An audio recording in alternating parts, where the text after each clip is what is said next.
from the city that never sleeps.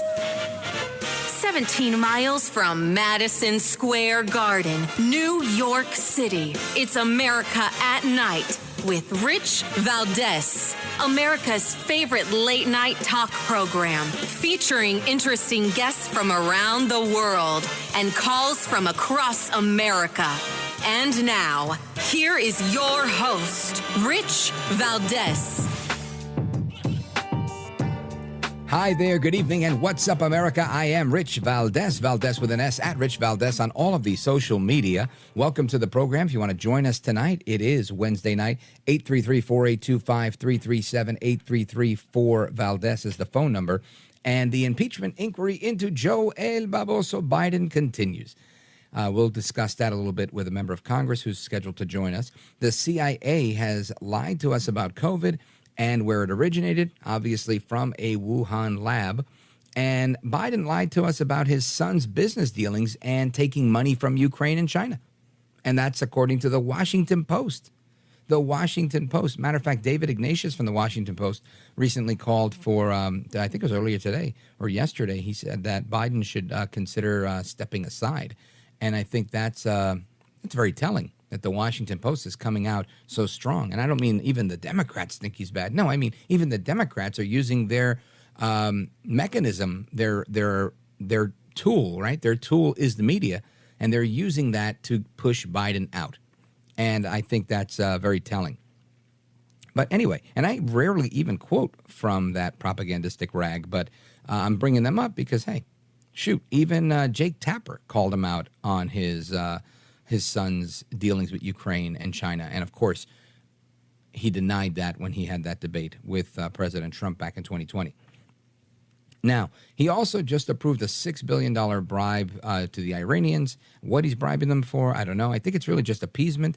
He's just saying, look, you know, we've sanctioned you enough. We got to give you some of your money back after trashing the Saudis and then trying to make nice with the Saudis again. It's fascinating the way he plays his foreign policy. And some great news. Senator Mitt Romney from the great state of Utah, and we're on in Utah, so what's up to all the, are they called Utahns? Utahns. I have to find out what we call Utahns. I think they're called Utahns. Anyway, we have Mitt Romney that I want to play a clip for you announcing his farewell. Listen to this. I've spent my last 25 years in public service of one kind or another. At the end of another term, I'd be in my mid-80s. Frankly, it's time for a new generation of leaders. They're the ones that need to make the decisions that will shape the world they will be living in. Yep. And Romney also went on to say that he thinks that because he's going to be too old, that Biden is too old, and that Trump is too old, and that they should both step aside. Listen to this one. Now, we face critical challenges. Mounting national debt, climate change, and the ambitious authoritarians of Russia and China. Neither President Biden nor former President Trump are leading their party to confront those issues. On deficits and debt, both men refuse to address entitlements, even though they know that this represents 2/3 of federal spending. Donald Trump calls global warming a hoax, and President Biden offers feel-good solutions that make no difference to the global climate. On China, President Biden underinvests in the military, and President Trump underinvests in our alliances. Political motivations too often impede the solutions that these challenges demand. The next generation of leaders must take America to the next stage of global leadership. Well, it sounds like Senator Romney, and I want to thank him. I want to thank you, Senator Romney, from the bottom of my heart. Ay bendito, I am so happy that you were leaving, because one less rhino is a good thing for America. Now we just got to make sure we got the right person elected. But honestly, even if we didn't, how many times did he cross over and vote with the Democrats anyway? So he's been a pretty reliable Democrat vote. So hopefully we can get a good guy in there. But no Romney is a good thing. Now, something I wanted to mention yesterday, and this is just a quick ADHD aside. Jennifer Granholm, the energy secretary, she was doing this cross-country trek in an electric vehicle. And one of her staffers went ahead and parked the car. You probably heard this story, but I just thought it was so funny that they went and they took a spot with a gasoline-operated car. So, yes, they were leaving a carbon footprint while they were doing their EV stuff, which I think is hysterical. And in doing so, they refused to leave. And here you have Team Biden getting the cops called on them because they wouldn't leave the space that they were holding for the energy secretary. You would think that they say, hey, look, we have somebody from the Biden administration. Let's call the local officials. I don't know. Just call somebody, right? I'm sure she has some sort of protection or some connection to somebody somewhere where she could say, can you hold a spot for me? No. She just sent her team there, and they got the cops called on them, and I think that's pretty funny. Anyway, tonight we're going to have a member of Congress who's scheduled to join us to let us know if the impeachment inquiry will actually materialize into anything of substance or not. Plus, we've got a bunch of Americans who haven't been to the doctor in ages, and that was me. I'd say from like 26 to like 30-something, I didn't go to the doctor. And it was mainly because I was busy gaining weight. I was young, and I was married, and I ate a lot, and I was chubby. And I remember the last time I went to the doctor, he was like, you got to lose some weight. And I was like, all right, I'm good. and it was pretty guaranteed that the doctor would tell me something like, you've got high triglycerides, high cholesterol, high this and high that, and you got to get on a diet and work out. And I didn't want to hear that, so I just wouldn't go. And I don't know if that's unique to me, but I think a lot of people don't want to hear the bad news that the doctor brings, so they don't go. It's a stupid thing to do, and obviously I take my health way more seriously now, and I've lost, something like 70 pounds since then. But the bottom line is this is a continuing problem in America, and we're going to get to the bottom of that as well a little bit later on in the second hour. And there's a hearing today, a big hearing on Capitol Hill regarding child trafficking, and the real-life special agent featured in the film The Sound of Freedom, Tim Ballard, he testified before Congress, and he didn't pull any punches. We're going to discuss that after the bottom of the hour in hour number 2. I've got a lot of audio on that I want to cover with you, so we're going to get into that and his testimony, plus your calls.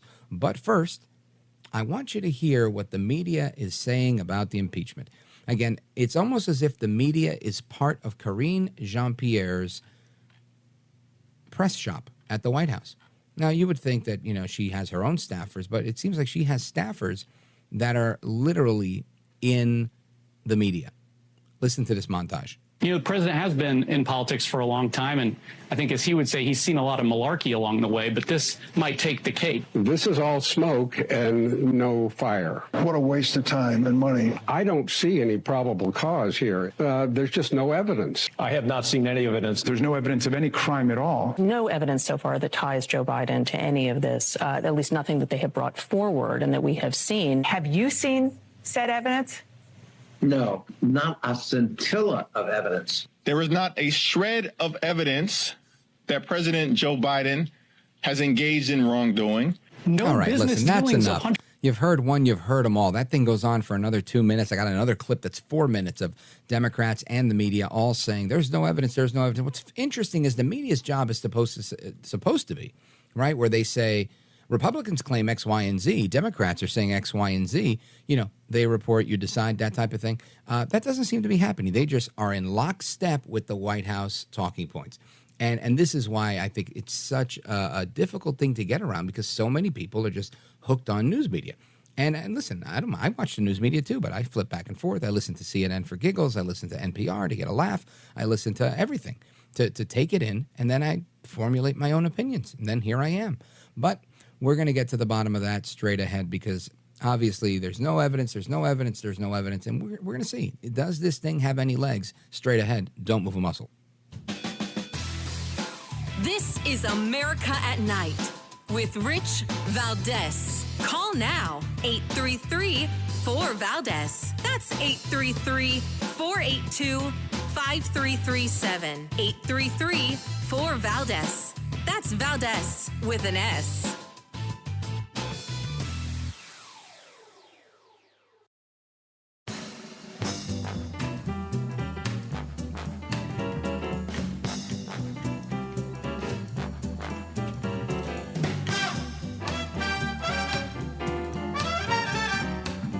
Well, thank you, Rich, and thank you for everything. I know you very well, and I listen, but I have a lot of people that listen, and they love your show, and I appreciate it very much. America at Night with Rich Valdez.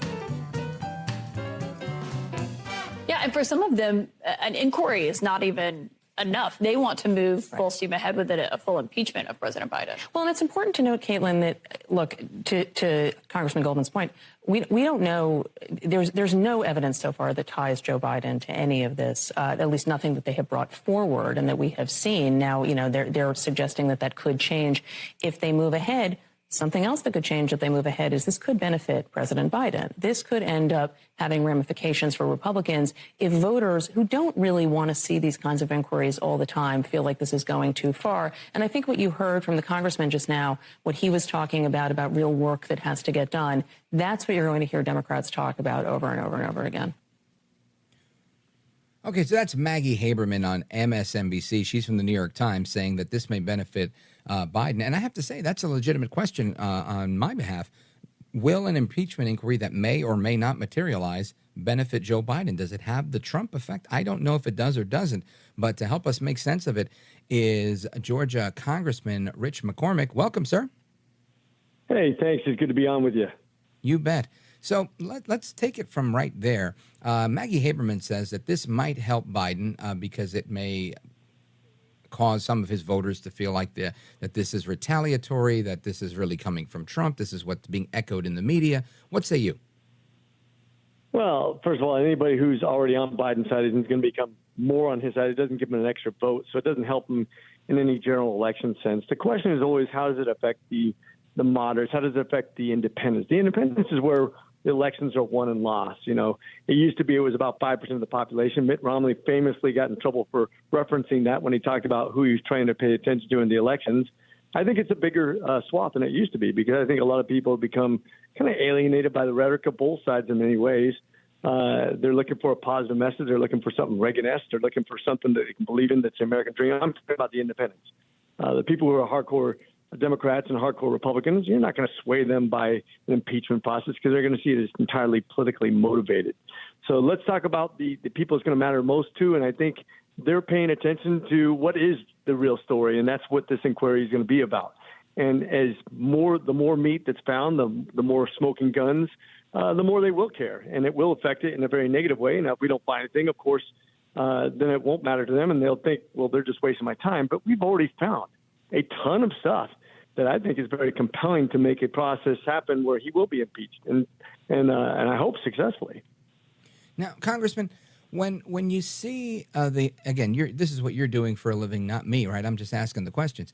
But you're seeing all of this stuff that Republicans are saying is evidence, right? We've got evidence of this. You've got testimony from FBI informants. You've got all sorts of things, and a ton of emails, and yet this doesn't seem to satisfy the media in any way as being satisfactory evidence. There was a transcript and a couple of people that overheard things that testified against Donald Trump in his impeachment inquiry, and that went on no problemo, right? So my question is, do you agree with the media when they say there's no evidence? It just goes to show that true reporting, the way that you and I would understand it, is dead. It's kind of like we talk about science in many ways. We'll probably talk about this in the near future. I'm an ER doctor. I stopped seeing my last patient on December 28th after an entire COVID thing. And science is dead in medicine too, where it's all about political talking points and political slant rather than actually reporting. And when you talk about the science of reporting, you actually dig deep. You try to find out what the facts are, not what the political slant is. And you're right. When they impeached Trump, they went off a total hearsay. I mean, they went off of dossiers that were bought and paid for by the Democratic Party, and totally the FBI now has been found culpable in that whole debacle. And ironically, they admitted their fault and they said there's nothing to fix. That's outrageous. And as a guy who's very late to politics, I never went to a political meeting in my life until I ran for office. And so I do have maybe a little bit different slant than most politicians. I try to be very honest about the things that we both do wrong. But in this case, I think it's very straightforward. The fact is that Trump was never found culpable for a reason.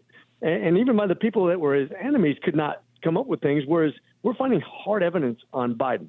Not stuff that was taught for and paid for, things that have his names on it, things that he's admitted publicly on TV that I've watched my own two eyes about coercion and about quid pro quo. Yeah, that I feel like this is the part where either I'm incredibly gullible or everybody's missing the message here, because there seems to be a ton of stuff out there. And people in the Washington Post are now coming out. David Ignatius has come out saying that he believes that Biden should step aside.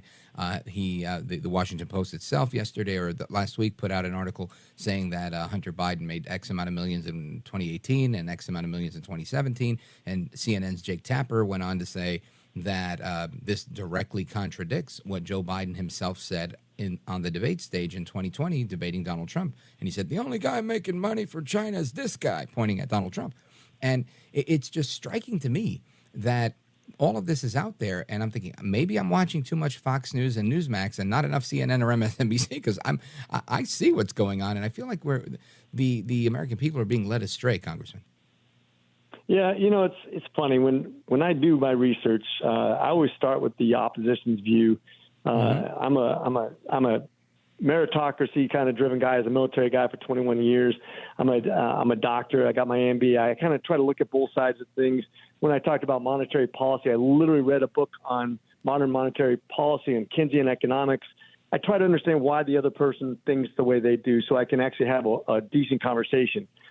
I've looked at both sides of this pretty hard, and I cannot find a compelling argument for why the media does what they do to slant these conversations, how you cannot literally watch what he's admitted to and how he's contradicting himself publicly, repeatedly, and how the media makes excuses for it over and over again. They keep on moving the bar when he says, oh, look, I didn't know anything about this. I never talked to him. And then they show literally dozens of meetings that with countless witnesses. And they're like, okay, I was there, but it was just coincidental. And then all of a sudden it's like, okay, it was there. It wasn't coincidental because I was actually talking.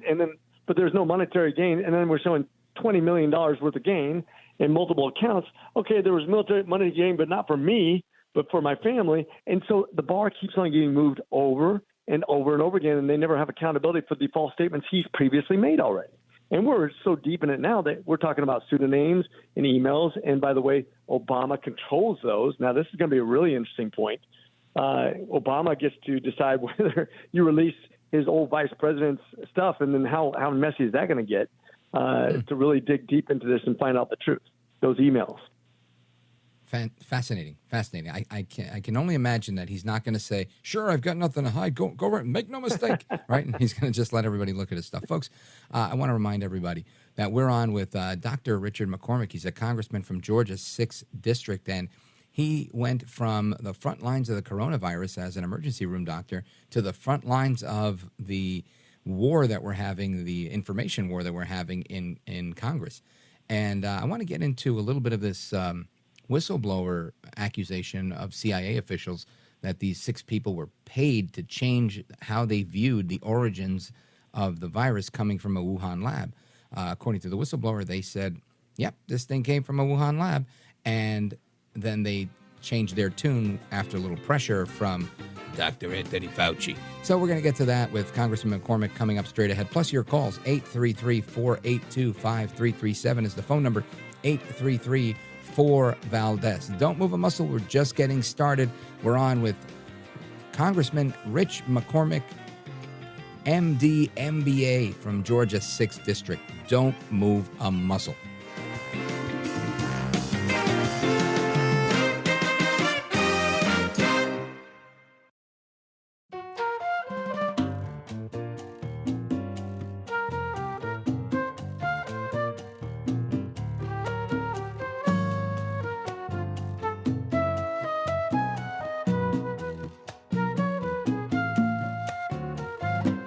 America at Night with Rich Valdez.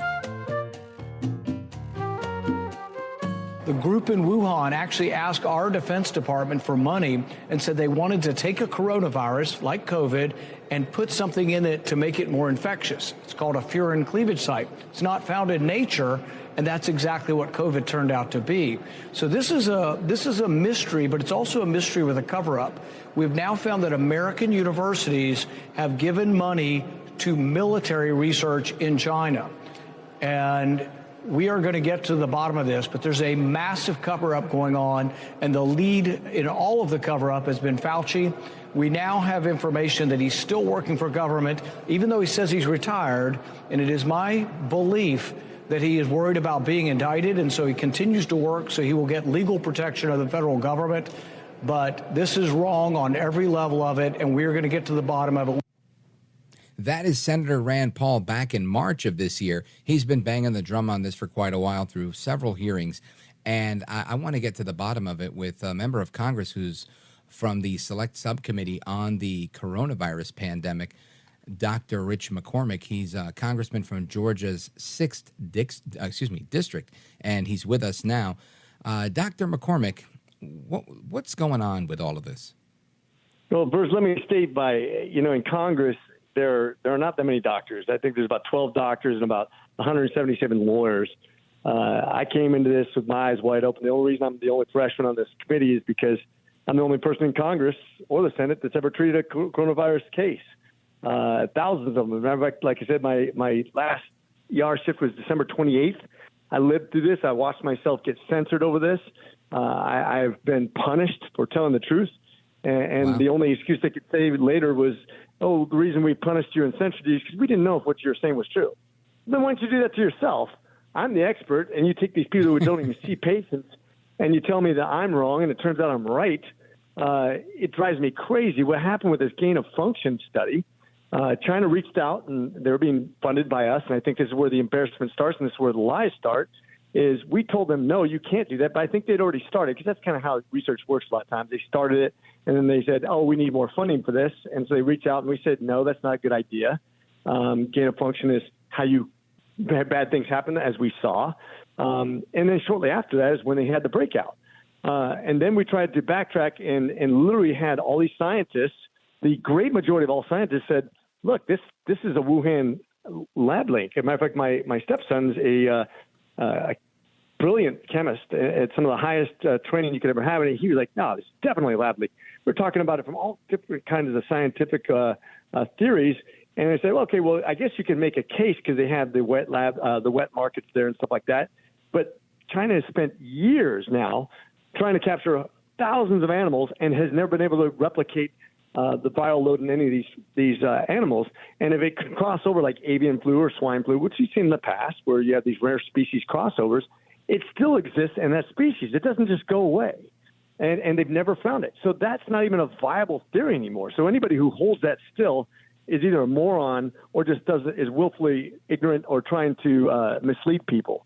When it first came out, most scientists said that it's got to be from a lab leak because they said they're going to study it, and then all of a sudden it came from that exact lab. That kind of makes sense. It's deductive reason, if nothing else.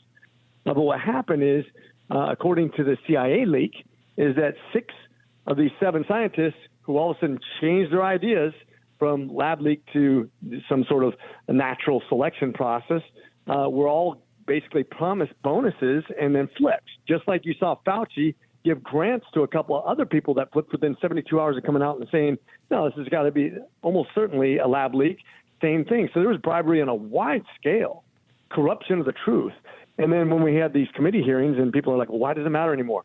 Because if you don't have the truth from the government to begin with, how will you ever come up to future solutions to having this happen again?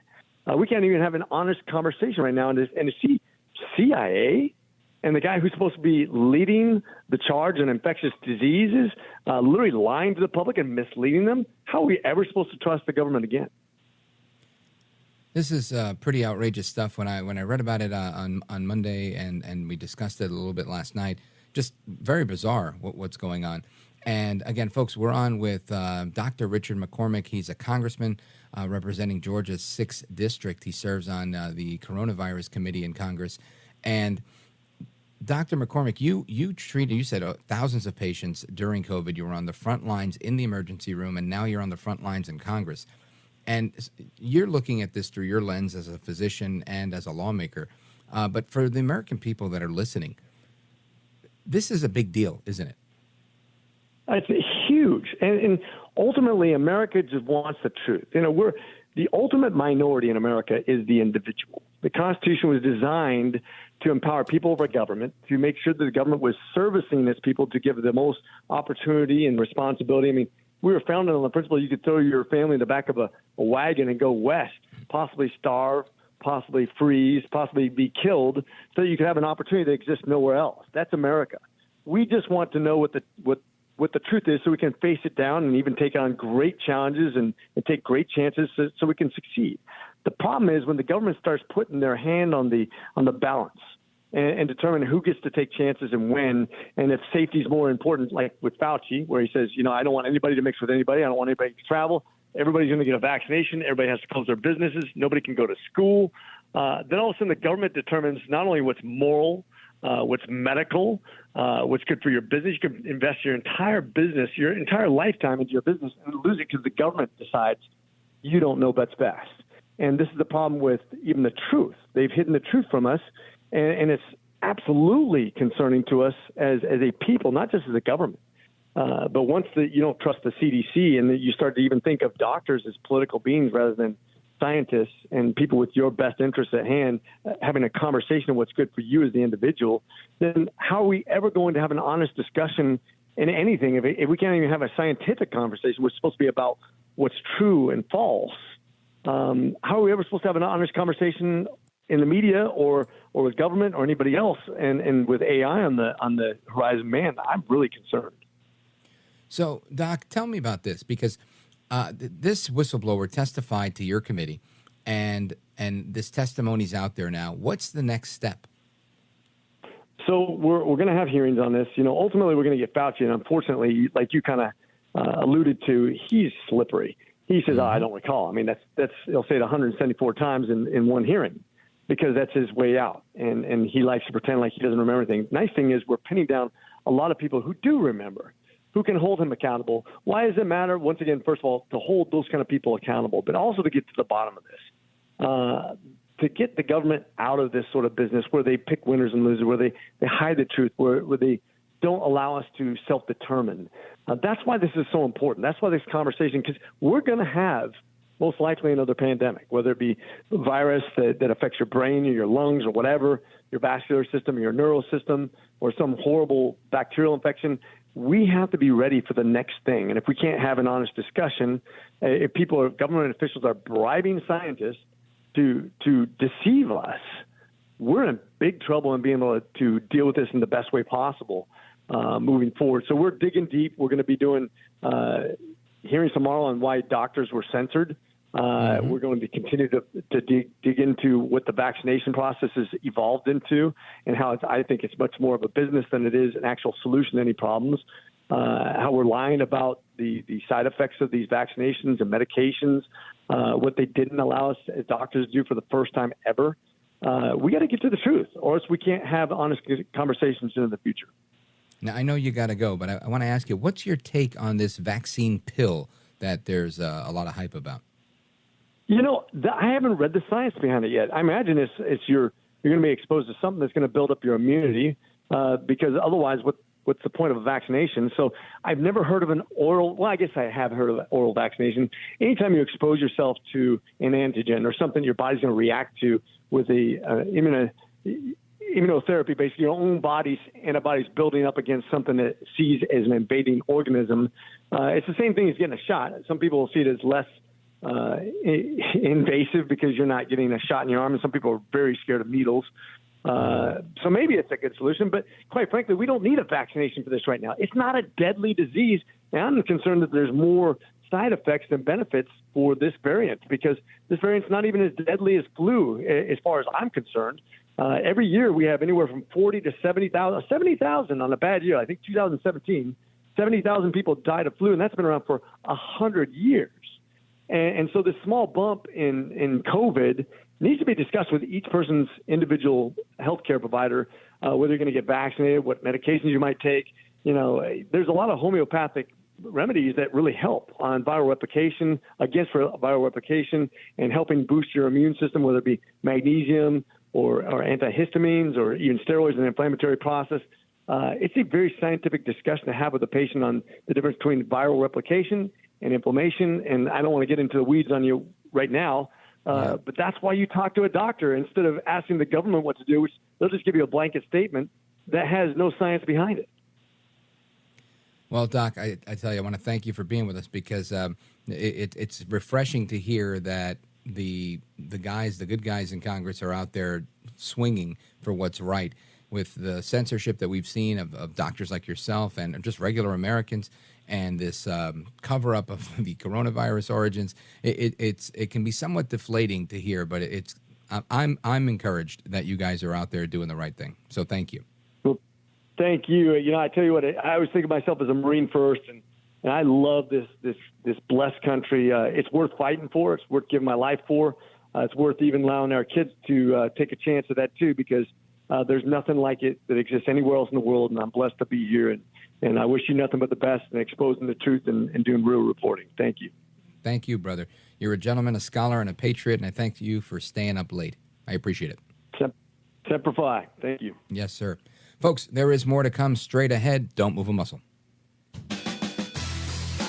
This is America at Night with Rich Valdez. Call now, 833-4VALDEZ. That's 833-482-5337. 833-4VALDEZ. That's Valdez with an S.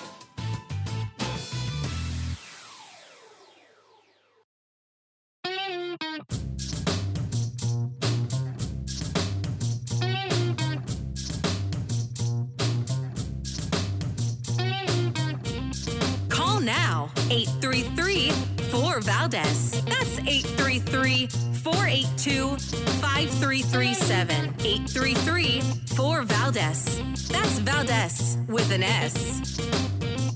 We just heard from the sheriff. He joins the attorney general and others who say they won't enforce it. It's unconstitutional. Why do it if it can't be enforced? Well, that's their opinion. They have no bold actions. They don't have any plans for reducing gun violence.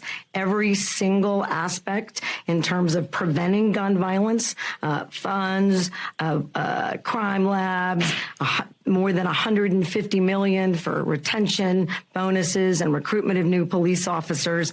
I'm focused on one thing. So that is, of course, Governor Lujan Grisham, who doesn't care what the cops say, doesn't care about defending the rule of law. She just wants to do what she wants. But it's not just the cops and the sheriff that are saying that it's unconstitutional. No, it's U.S. District Court Judge David Urias. He issued a temporary restraining order following a hearing that was brought on by a series of civil lawsuits filed against the governor by Second Amendment groups, pro-Constitution groups, arguing that the ban infringed on a citizen's constitutional rights. And guess what? It didn't take a rocket scientist to figure that out. This woman's out of her mind. Now, again, she likely knew. She likely knew that this would happen, but she also knew that I wouldn't stay shut, others wouldn't stay shut, and her name would be echoing across America for 48 hours as this, champion for, what do they call it? Gun control, I guess. And she's a villain now in the eyes of many. I don't know how this is going to affect her with her reelection. But, there were many governors that, even during COVID, that crossed the line. And they're still all right. People think they're terrific. The governor of New Jersey, people think he handled COVID exceptionally well. Meanwhile, he was just as tyrannical as, what's his name? I'm forgetting his name from New York. Not Mario Cuomo. What was the other Cuomo's name? Not Chris Cuomo. Andrew Cuomo. There we go. Andrew Cuomo, Mario Cuomo's son, governor of New York. He was, people were saying, oh, he was this, he was that, and he was out. So, I don't know. I think this is clear as day, but that's the case, right? This district court judge has blocked New Mexico Governor Michelle Lujan Grisham with a temporary ban on the carrying of firearms and putting a temporary ban on her. And I think that's a good thing. Now, this is, in my opinion, the right thing to do. It's absolutely the right thing to do. This is the system working. Now, we'll see what happens in the next iteration of court and if she goes to an appeal or whatever, what have you. But the fact that we have governors that are this out of touch or this bold, all right, because I really think that's the category for her, that are this, as my mother would say, carifreco, right? Really fresh-faced, that have zero shame in their game, that are willing to just come right out and say, look, this is what we're going to do. And, the judge made a comment. Let me see if I could find it in here. I think it's right here at the top of the article. They just want the right to carry their guns, he said. That's the judge. And, of course, he's right. And so were all these citizens that got together and said, look, you can't do that. And this is an issue that we talk about often, and if it sounds like I'm beating a dead horse or preaching to the choir, bear with me. Because there are so many people who are disgusted by politics in America, and they're turned off. So they become apolitical. They don't care about politics. They could care less about politics. They might vote every 4 years for president based on what they see on the news because they feel like it's their civic duty, or they just sit it out. There's a ton. I'd say a third of this country doesn't give a damn because they're disgusted by it. And we've got to get to them because the media is getting to them.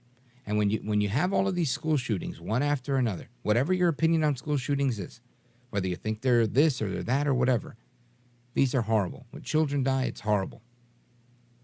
And that hits the heartstrings for many people, including myself. But I'll never trade liberty for some cockamamie plan that bans people from their own constitutional rights. That's just crazy. Anyway, keep it locked right here. We're coming right back. We've got more, plus your calls, 833-482-5337, 833-4-VALDEZ. This is America at Night with Rich Valdez. Call now, 833-4-VALDEZ. That's 833-482-5337, 833-4-VALDEZ. That's Valdez with an S.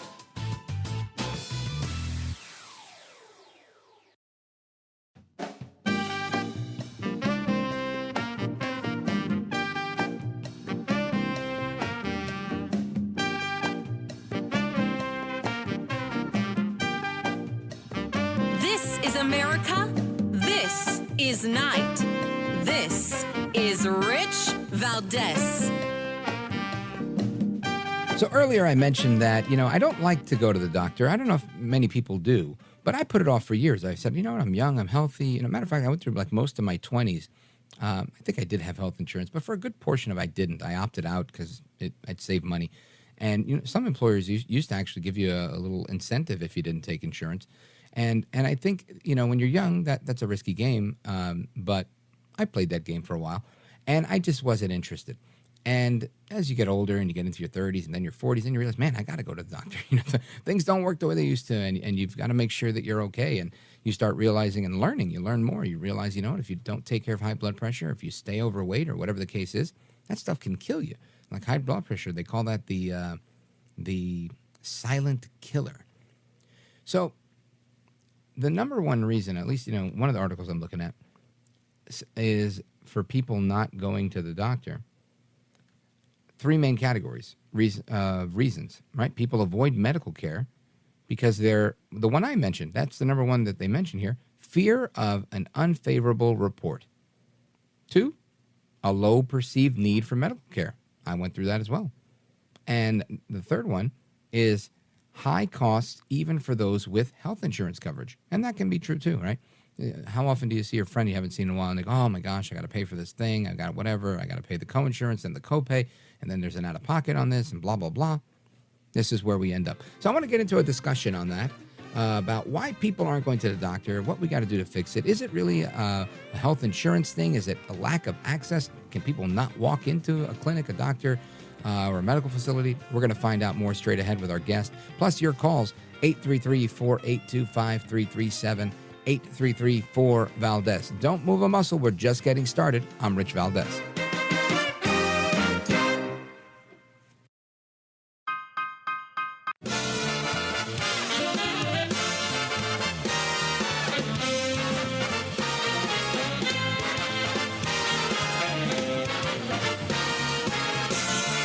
Live from the city that never sleeps. 17 miles from Madison Square Garden, New York City. It's America at Night with Rich Valdez, America's favorite late night talk program, featuring interesting guests from around the world and calls from across America. And now, here is your host, Rich Valdez. Hi there, good evening, and what's up, America? I am Rich Valdez, Valdez with an S, at Rich Valdez on all of the social media, and welcome to the program. Happy to be here with you. It's Wednesday night. The phone number, if you want to join us, I welcome you, 833-482-5337, 833-4-VALDEZ. And I'm going to run a name by you, Susanna Gibson. I don't know if that sounds familiar. If you haven't heard her name, you probably will soon.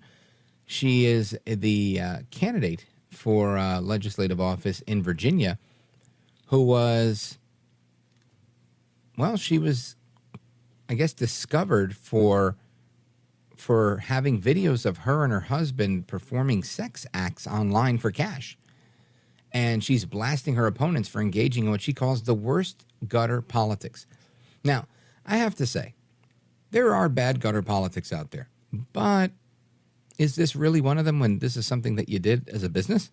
I mean, if that was your job, I think it's fair game for people to put it out there. She's a 40-year-old mom who is running a really tight race in Virginia, and we're going to get into that story a little bit more at the top of the next hour, maybe even at the bottom of this hour. But that's one of the stories that's out there today. And then there's another story here.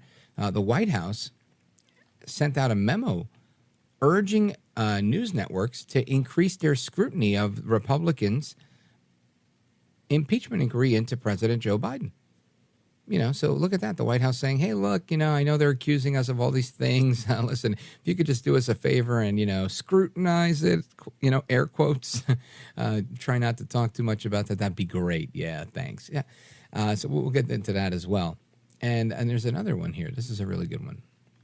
4 in 10 Americans, 41% actually, say they put off going to the doctor. A survey of 2,000 U.S. residents found that being potentially unable to afford their health care, 52%, was the top reason. For me, I just didn't want them to say, hey, look, you're overweight, you got high triglycerides, your blood pressure is a little bit higher than it needs to be, your blood glucose doesn't look good, this and that, you got to go on a diet.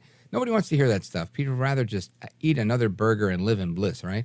But there's a bunch of reasons that people don't go. A lot of anxiety about potential procedures, tests, bad reports, and, of course, the fear of receiving bad news or a serious diagnosis. As if you don't go, you don't get the serious illness, right? If you don't know you have it, you don't have it. And, of course, there's others that are exhausted from parenting or caretaking for a loved one. So I want to get into a conversation on all of this with Dr. Jason West. He's a doctor at the West Clinic in Ohio, and he's our guest this evening. Dr. West, welcome. Rich, thanks for having me. And guess what? This is the conversation I have with so many people that are saying, please don't lecture me. Like you said in your intro, don't tell me my triglycerides are high. Don't tell me that I should stop eating or drinking this. Mm-hmm. And a lot of times I have to gently remind them, docere is the Latin word, the doctor word root means to teach. And so a lot of times I'm like, look, I don't want to get lectured either, but do I really need to tell you that drinking acid, AKA soda pop, isn't good for you, or drinking, or eating lots of sugar? And that's part of it. But it was just funny how you said that, because I literally had a person yesterday tell me, give me the workup. Just don't tell me what's wrong. I just want you to fix me. Doc, I'm just going to share with you, and I want to get into this topic, but now that you mentioned it, for years I had gone to doctors, and I had the same doctor for a while. Then he sold his practice and went to another one, and they were all like, "Look, you're eating too much." And my answer was, "Look, I'm Puerto Rican. I eat rice and beans and roast pork. This is what we do. We do it all the time. Leave me alone." And they were like, "Okay," and they kind of went with it. And it wasn't until I found a different doctor that he just literally, sat me down and he looked me in the face and he said, I said, so how am I doing, Doc? And he said, you're on track for a massive heart attack or stroke by 50. And I laughed. And I was like, no, seriously. And he was like, on my medical license, I'm telling you the truth. And I was like, why would you say such a thing? I was so offended. and he explained to me, he actually, that sheet that goes on the exam table, he ripped the piece off and he started writing. And he said, this is the range for blood pressure for somebody your age, you're here. This is the blood sugar for somebody your age, you're here. And when I saw it in black and white and his zero empathy in telling me this, but telling me the truth, I was scared to death. And I said, can you fix it? And he said, I don't know. He said, I've dealt with a lot of you guys, meaning Puerto Rican guys, And he said, you guys love to eat the same way. Nobody ever changes their diet, and you end up either getting this massive heart attack or stroke at 50. If you're lucky, you'll die. If you're not, you'll die at 65 after they've cut your toes off, your limbs off, and you've gone blind. And I was like, wow, you're a real pessimist. And but it woke me up. And I'll tell you, since then, I've lost 70 pounds. I actually go to the gym. I walk. I do all sorts of things. And I definitely watch what I eat. So sometimes you just have to have that tough love approach, I think. Well, I think that you found a gem of a doctor. Like this is someone that I would like to know. Because, one of the things that I have to tell people is sometimes you need to hear stuff, and you should hear stuff that you don't want to hear. But literally, this evaluation is kind of like a life report card. We're looking at your blood tests. We're looking at your medical history. I like to do a process where we actually look at your blood under a microscope so that we can see what it actually functions like. And most of the time, Rich, people understand what they should do. You just kind of got to nudge them. Like so many people recognize, oh, you know what, I shouldn't stay up so late, and I shouldn't be drinking this, stimulator, and I shouldn't be eating this fast, cheap, and easy food, but it's just so convenient, and it just tastes so good. And I have to tell them, like, look, life has this way to balance. So if you cheat your body when you're younger, it comes back with a vengeance later. And you wouldn't believe how many people in my office will tell me, if I would have known I was going to live this long, I would have taken better care of myself. Yeah. Well, I see it happening all the time. My dad didn't take a great deal of care. He was excellent in working out and stayed in shape into his 60s. But he smoked, he drank, he ate like garbage. And, well, not like garbage. I mean, he ate, a lot of rice and beans and roast pork and fried chicken. And he died at 80, which is probably a little young. But given his lifestyle, I think he lasted a really long time. And it was because of his physical stamina, because he worked out and he did all that exercise that he was able to maintain. But not everybody does that. And if you don't take care of yourself when you're young, that's what happens when you're old. Right. And one of the things that he did to kind of, alter that formula, like his movement, like you work out, like it's so important just as much as what you're putting into your system. You've got to move. And then the other reason why I think that a lot of people aren't seeing their doctor, why the study came out, is now the study didn't say this, but I think as soon as I say it, you'll be like, oh, of course. The medical system, there's good people in it. It's just so confusing. Oh, gosh. Like it's just confusing that you go in and then, and they didn't say this in the article. They're saying, doctor, you can't go in because of cost, or they don't want to get bad news, or they don't want to be yelled at or lectured or whatever else. But I think the biggest takeaway from that was, can you imagine trying to run a car dealership, how most medicine is run? Like you show up at the lot and they're like, oh, what would you like? Well, I'd like a car. Okay, well, go home and we'll decide what color shows up. We'll decide what we're going to charge you. We'll decide what your invoice will be like. We'll decide, your financing and your interest rates. And no one else runs a business like that. Mm-hmm. But one of the biggest things that I see causes problems in healthcare is the confusion around what am I getting? What am I paying for? I just had this happen myself. I had to go in for a kidney check. I've got a lot of kidney things in my family. And I'm like, okay, well, I don't want to be the doctor that is a fool for a patient and a fool for doctor, which means you treat yourself. Like I'm going to go to, and I went into the office and I'm like, okay, they had my evaluation. I'm like, I just want to pay for what I've done today. Like I have a high deductible. I know it's going to be they're going to send over. I'll just pay it. Like, is there a cash discount? Can I pay? And the office was like, what? Well, you don't know how to do that. Right. How do we do that? I'm like, no. I'm trying to give you money. I'm like, here, just tell me what it is. And they're like, well, we have to bill insurance. We have to bill insurance. We have to know what goes in, what comes out.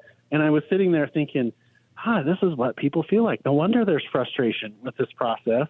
Mm-hmm. I just want to take care of what I owe and then move on. You and everybody else.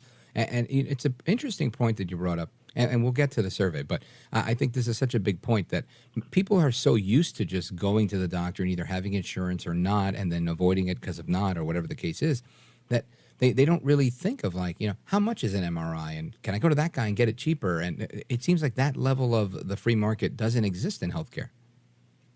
Well, I would totally agree with that. Matter of fact, we do. So we have a cash and carry, like a service where we try to help people if they want to bill their insurance, but we don't bill it for them.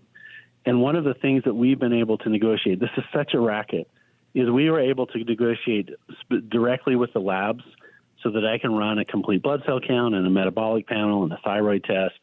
And I'm just like, look, I just want the information. I want to make it as inexpensive as possible. So when I tell the patient in front of me, hey, I want to run these labs to see what the markers are so I can know how to help you. And they'll say, great, write me a script so that I can go up to the draw center or, to the facility or go to the hospital, and I'll bill my insurance. And my experience has been what I would usually charge, $200 or $210 for. It's not uncommon for the insurance system to bill $1,800 or $2,000 for the services for what I could. And I'm like, this is wrong. And I have to tell the patient, look, I just pay for what the labs are. It'll save you so much money for your copay and your deductible. And that's part of the problem. Like we have great people in healthcare, but man, we got a messed up system. Yeah, I agree with that 100%. And there are more and more labs that are coming out with like direct, where you can order your own, which and it's cheaper, which I think is probably going to be the new wave of medicine, I hope, where there's more options. Now, what are some I believe of the things? Go ahead.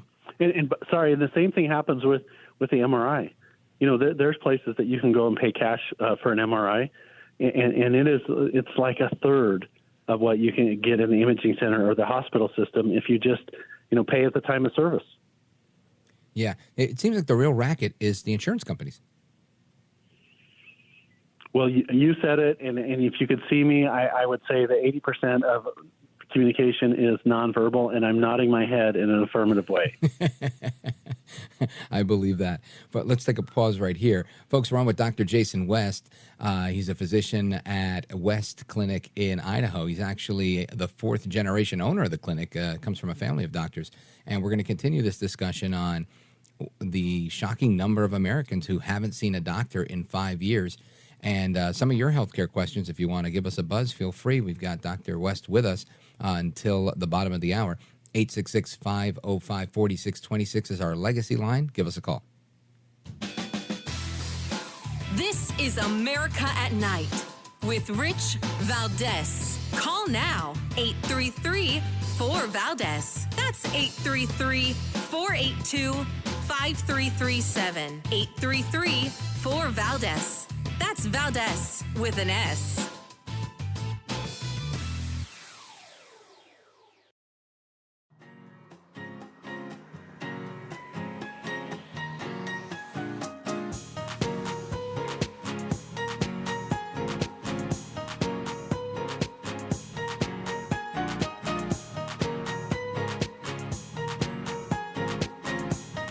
Well, Mr. Valdez, you have one of the greatest shows that radio's ever had. America at Night with Rich Valdez. All right, America, welcome back. We're on with Dr. Jason West. He practices integrative medicine at the West Clinic in Ohio. Make sure you check them out.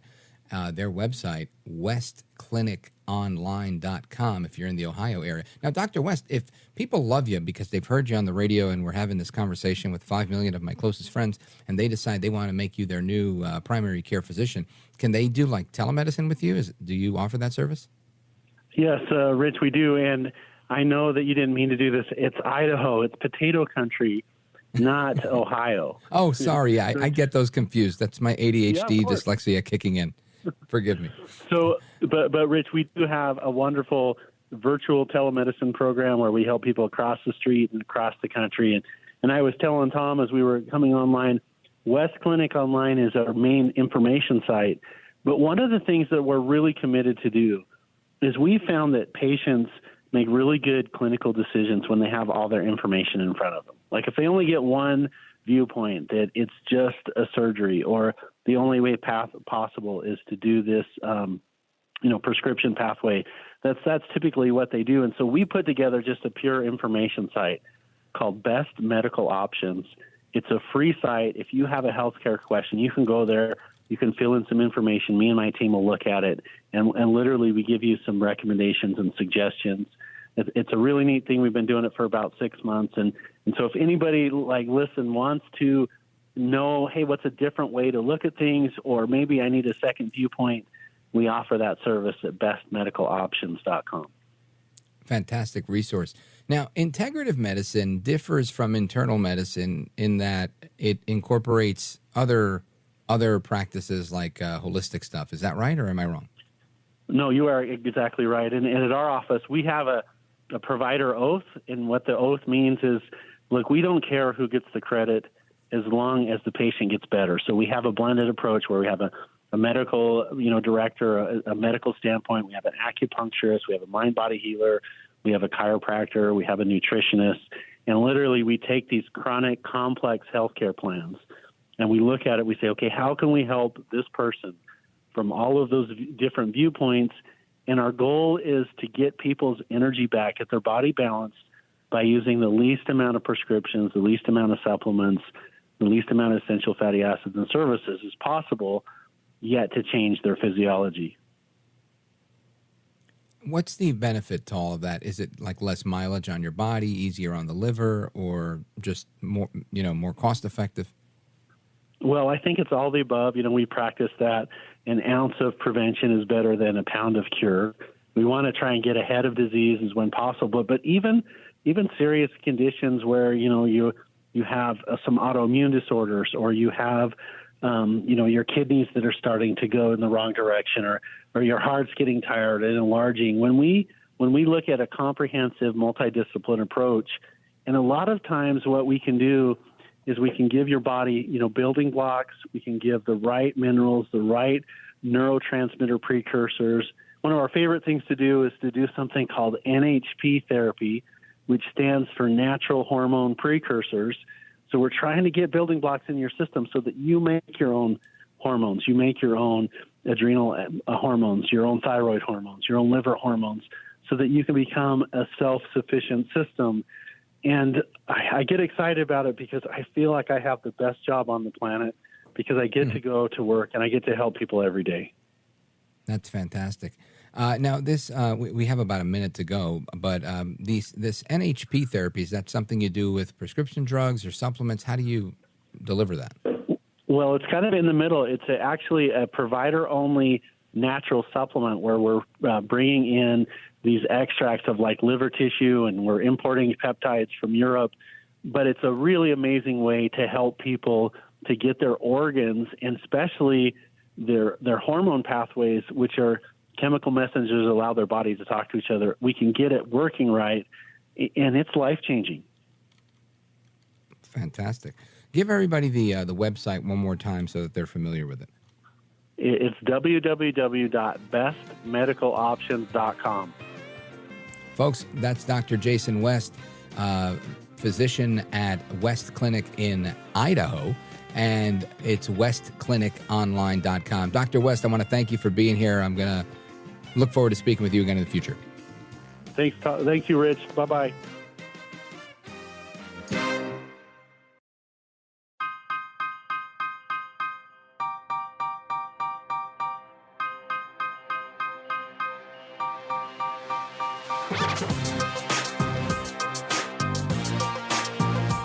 Call now, 833-4-VALDEZ. That's 833-482-5337. 833-4-VALDEZ. That's Valdez with an S. All right, America, welcome back. And I want to jump into a topic. The topic I want to jump into is child trafficking. This continues to be a serious issue. We continue to see it happening at our open border. Joe El Baboso Biden turning a blind eye with his stooge in charge of the Department of Homeland Security, Alejandro Mayorkas. All of them are being considered for impeachment. I don't see anybody getting impeached, and the problem continues. And it's a horrible thing. And so many people, talk about this, and we try to bring it up as often as possible. Whenever there's a story, we try to cover it. And there was a lot of stories around it, or at least a lot of attention on the topic, when the movie came out a couple of months ago, The Sound of Freedom. And we talked about that as well. And I remember going to watch it, and I was just, really heartbroken at how serious of a problem it is and how they go about doing this business. It's really just horrible. And the star of that movie is a guy named Tim Ballard. And he's, in real life, he is retired Department of Homeland Security special agent who went on like a rogue mission to save some kids, and he was able to save them. And he was brought to Congress today to testify in a hearing.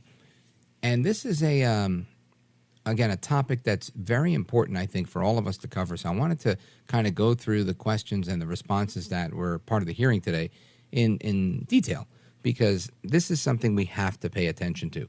So we've got Tim Ballard today at the hearing, Department of Homeland Security and the Health and Human Services, in his opinion, have become a child trafficking delivery service.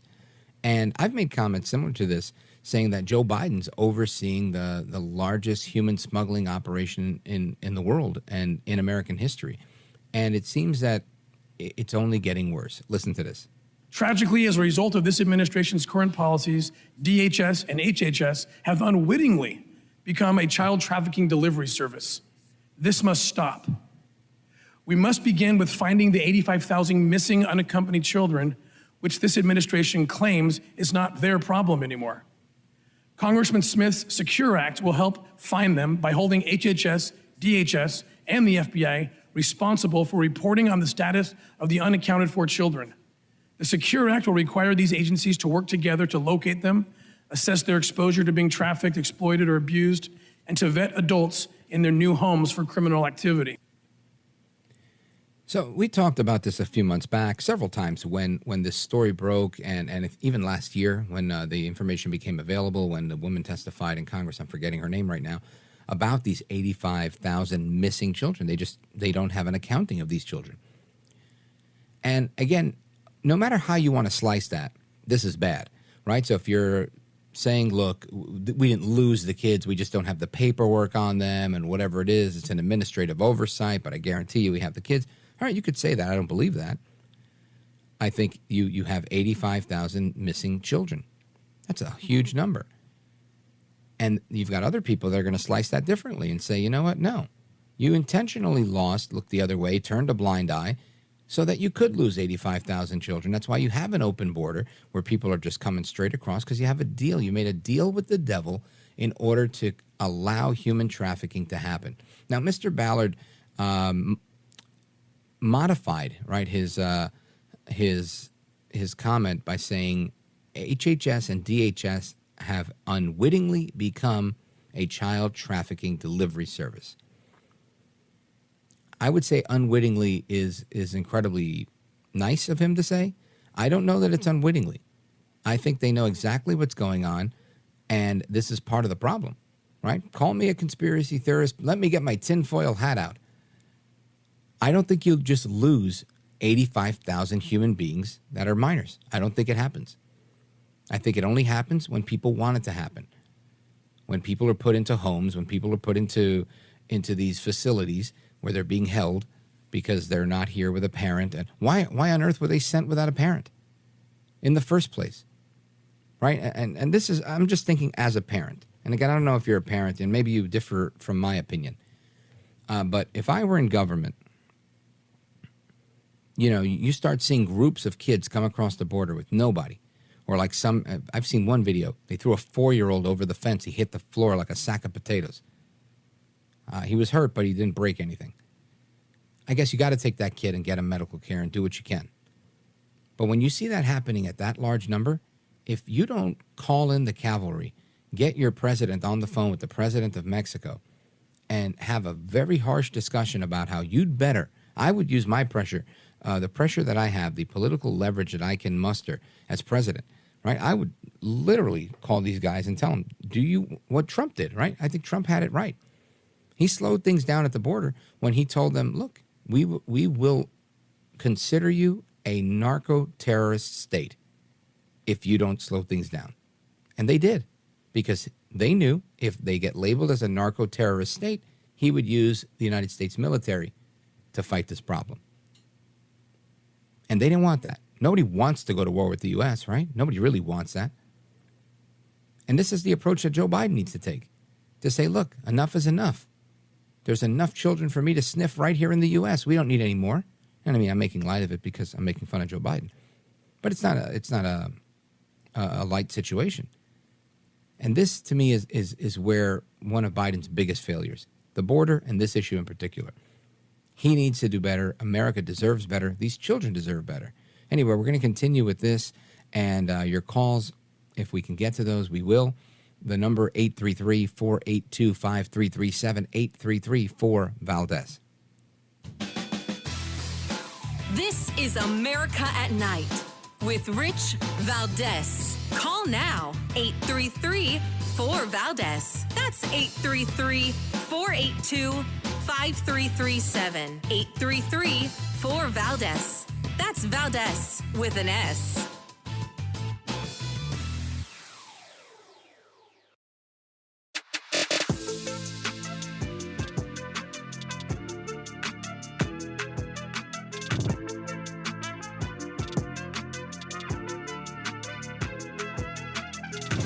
Voted best head of hair in live late night radio 6 years in a row. It's Rich Valdez. Call now, 833-4-VALDEZ. That's 833-482-5337, 833-4-VALDEZ. That's Valdez with an S. All right, America, welcome back. It's Rich Valdez, and I want to get your thoughts and opinions on what's going on at the border, and in particular, child trafficking. Let's go to the phones. We've got Kim in Michigan listening on KDKA Online. Kim, welcome. Hi, Rich. Really good night. A lot of good topics. Thank you. What I'm calling about is you were saying how Biden, if he really wanted to fix these 7 million illegals coming over, he could get with the president of Mexico and start making some threats and stuff. And when President Trump gets back in, because I believe Biden won't do this at all, because this is what he wants. But I think President Trump, sorry, I lost my train of thought. I think President Trump has two good aces up his sleeve. He has the money wire transfers that go between the U.S. and Mexico through like Western Union. That's a huge business where President Trump, and he did kind of lay down the law. That's how he got Mexico to work with him. The other thing is commerce. We get a lot of vegetables and avocados and tomatoes and this and that, all kinds of stuff from Mexico.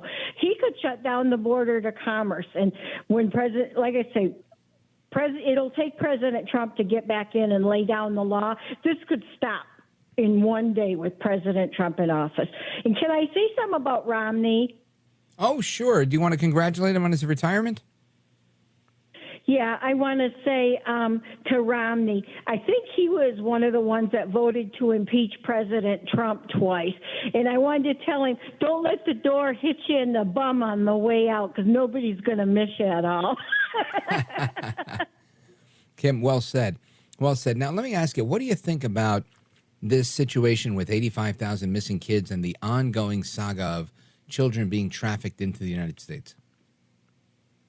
Oh, it's terrible, and Biden's hip deep in it. He's a sicko, and to let this happen. But I mean, I've been hearing things on the radio and stuff. There's this. On the other side, there's these people that call them, they're not called pedophiles anymore. The Communards call these people minor attracted individuals. Persons, MAPS. Yeah. What it's crazy. A bunch of sickos. Absolutely sick. You're 100% right, Kim. And I agree that there are people that, you know, there's multiple motivations here, right? I'm not suggesting that it's just sex trafficking, which I'm sure is a part of it. I realize that there's, you know, there was a story that we covered here, I don't know, 6, 8, 10 weeks ago, where there were midnight raids at several factories, and they found that a high percentage of the people working there were illegal immigrant children. So it's the new slave labor that, you know, they're being trafficked, and I'm sure they have to kick back money back to the cartels or whoever it is that smuggles them in. This is a very big big problem that seems to be facilitated by our government. And I think this alone is something that we should be impeaching Biden on, and I don't know why we're not. Kim, I almost called you Jim. Kim, thank you for your call. I appreciate it. Let's continue with our calls here. I want to go to Jane. Jane is in Saratoga, New York. Go right ahead. Hey, Rich, how are you? I just want to mention, you're talking about this child trafficking. It is so unconscionable. It's unbelievable. And I was a child abuse counselor for 30 years and part of child protection team. We branched out on our own. In Vermont, say 25 years ago, Bernie Sanders was the head of one of the biggest child trafficking systems that you can even imagine.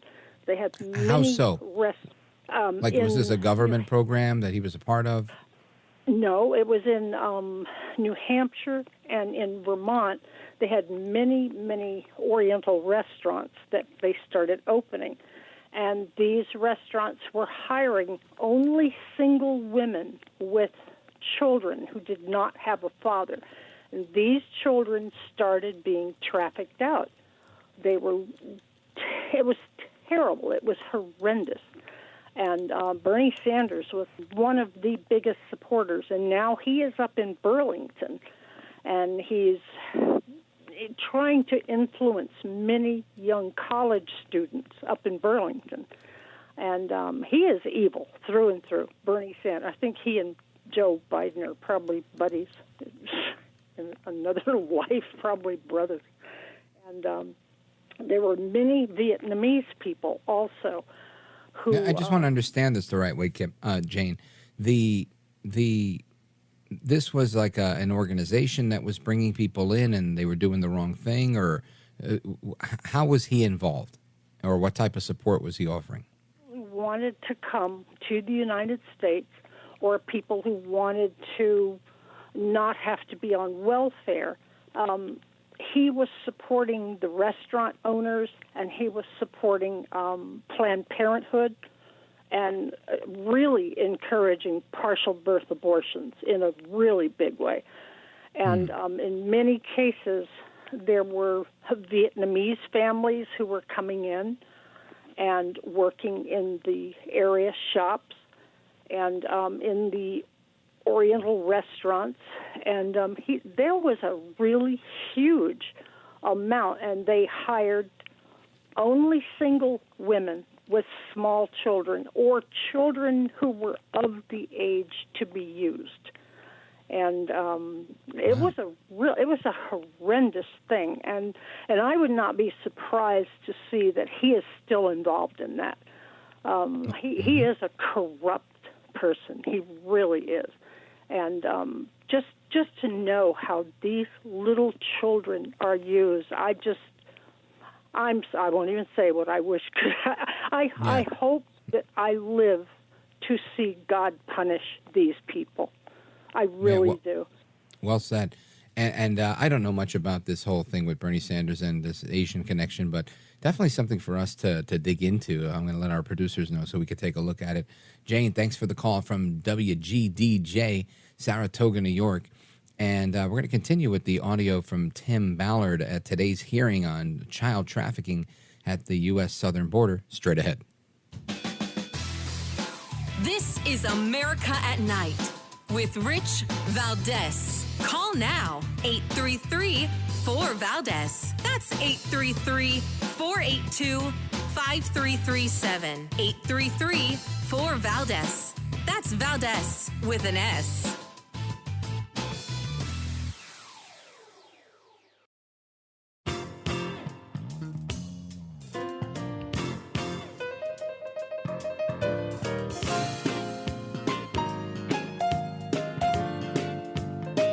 My wife, my mother-in-law, and the kids, they all love Richie V because he's a great guy, and people are going to learn to love you too. America at Night with Rich Valdez. Oh, that clip that we played right there, that's the great one, Mark Levin, wishing me luck on my very first show here. And the great one, Mark Levin, is a fantastic broadcaster, a fantastic attorney. I'm grateful for his support and his mentorship over the years, and just wanted to say that. Anyway, let us continue.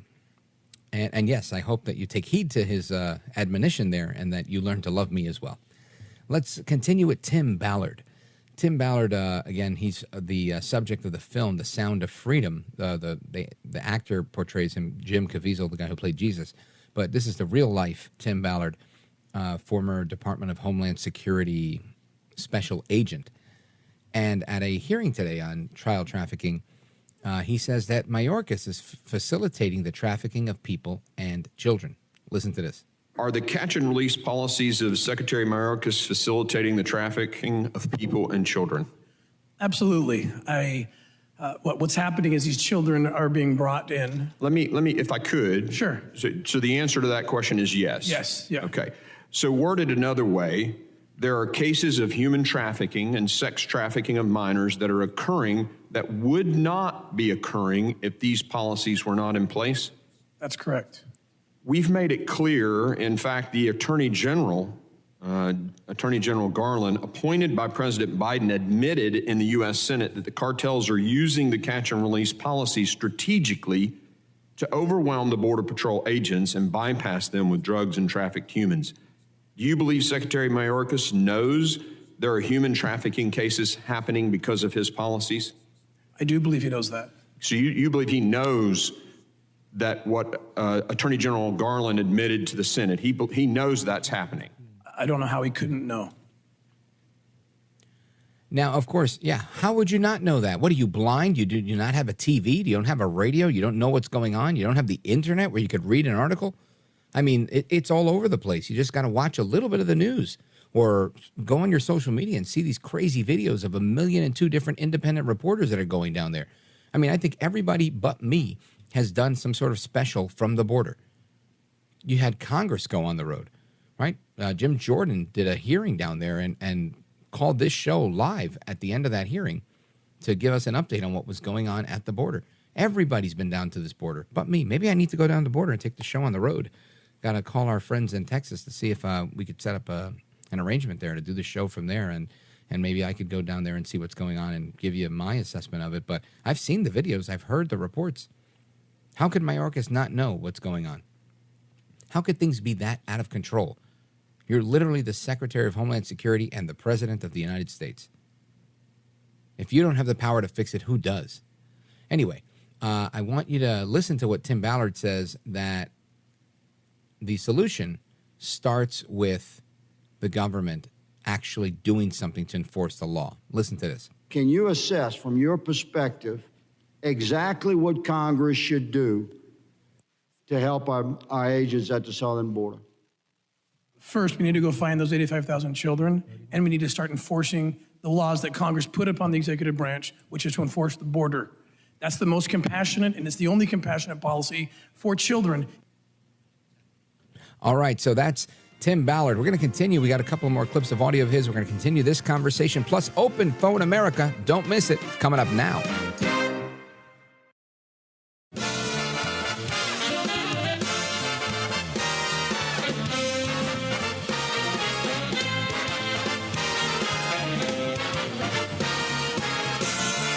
Live from the city that never sleeps. 17 miles from Madison Square Garden, New York City. It's America at Night with Rich Valdez, America's favorite late-night talk program, featuring interesting guests from around the world and calls from across America. And now, here is your host, Rich Valdez. Hi there, good evening, and what's up, America? I am Rich Valdez, Valdez with an S, at Rich Valdez on all of the social media, your liberty-loving Latino amigo. Happy to be here with you. It's Wednesday night. The phone number, 833-482-5337, 833-4-Valdez. And it's Open Phone America, right? That's a time-honored tradition here on this program. Open Phone America has been around for 45 years, right? It's the final hour of the program, and It's a tradition I'll maintain here. It started with Larry King back when he started this show in 1978, the year that I was born, and continued for 3 decades by the late, great Jim Bohannon. And, of course, we're going to continue that tradition with you all straight across America. And it's really an honor to be on in Alaska, in Hawaii, in New York, in so many great markets where we get to speak with listeners from literally every corner of the country. And I really appreciate that because you get different perspectives and you get different accents, right? During the break, we were talking about accents and how, sometimes people can hear my New York accent, but most of you can't. And that's because I worked really, really hard to not be pigeonholed ever. When I started working, like in my 20s, I remember I didn't want to sound like I was from Brooklyn because I thought, I'd be perceived a certain way. And I just tried to pronounce words as best as I could. And here I am today. I talk on the radio, which is a real blessing. Anyway, enough about that. I want to get into some of the stories that we've got tonight. There's a bunch of things that I want to jump into. We have some audio clips. We were talking about human trafficking at the bottom of the last hour. And there's a story coming out of California. Lawmakers pass child sex trafficking bill after stalling from Democrat opposition. Just imagine that. A child trafficking bill proposed by Republicans that was being held up by Democrats in the California legislature. Like, why on earth would you do that? How do you think that's a win in any way? Assembly Democrats had previously held up the bill before reversing course after public outcry and some changes to the bill. Yeah, of course the public is going to make an outcry. People don't want this. They don't want you to stop a law that's going to go after child traffickers and help children to be safer. Anyway, California lawmakers on Wednesday passed a bill that would classify child sex trafficking as a serious felony, following the controversy that briefly stalled the legislation and became a divisive issue amongst state Democrats. The California legislature passed Senate Bill 14 in a unanimous vote of approval in the state Senate. The bill now heads to the desk of Governor Gavin Newsom, who has signaled support for this legislation in the past. Under the terms of the bill, child sex trafficking would be classified as a serious felony and would be a strikable offense, meaning some offenders could receive significant prison time for it. Well, thank God, right? I mean, what kind of world do we live in where if you're a child trafficker, you get a slap on the wrist? That's insanity. Anyway, here is a quote from State Senator Sharon Grove, who authored SB 14. Today is a huge victory for every survivor who has shared their story in hopes of making a change with Senate Bill 14. With the passage of this bill, we're sending a clear message to repeat child traffickers. We intend to put you out of business and into prison. Now, the fact that we have repeat child traffickers is insane to me. How do you have a situation where you get arrested for child trafficking and then we let you out to do it again? I mean, am I the only person that feels like that doesn't make any sense at all? Anyway, the bill was expected to sail right through the state legislature until Assembly Democrats in the California legislature decided not to advance the bill. They said they had concerns that it would have possibly penalized trafficking victims and trapped them in the criminal justice system.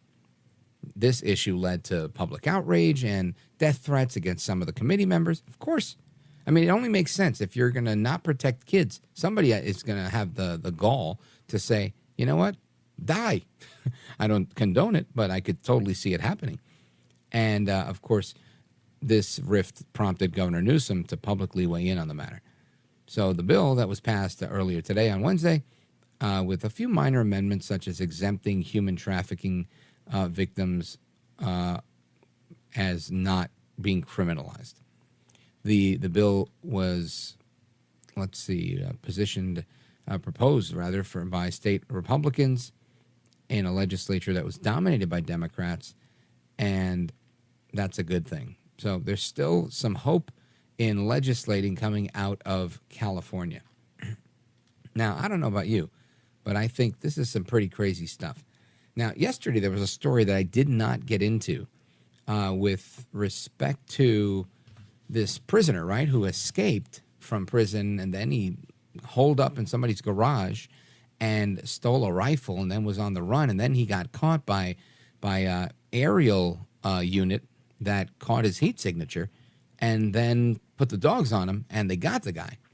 And it's just an interesting story that we still have these prison breaks as if this were the days of Alcatraz. And I think too few people realize that the whole penal system is one of those things where you're literally outnumbered, right? You've got one prison guard, a corrections officer with, to every, 50, 60 inmates, 15 inmates, whatever the number is. It's either way, you're outnumbered. And it's a tough position, man. Kudos to everybody serving in the prisons and the jails as guards and corrections officers. Definitely a tough gig where you're outnumbered and you got to be tough. I got a good friend of mine who used to be a barber with me who became a state corrections officer. And I remember after his first year, he was, decent-sized guy. But after the first year, this guy hit the gym hard and he became huge. I mean, incredibly jacked. And he said, bro, you got to be big. It's the only way that they'll have any respect for you, because they'll realize, this guy, he could hold his own. And it makes a lot of sense to me. Let's go to your calls. 833-482-5337 is the phone number. 833-4-VALDEZ.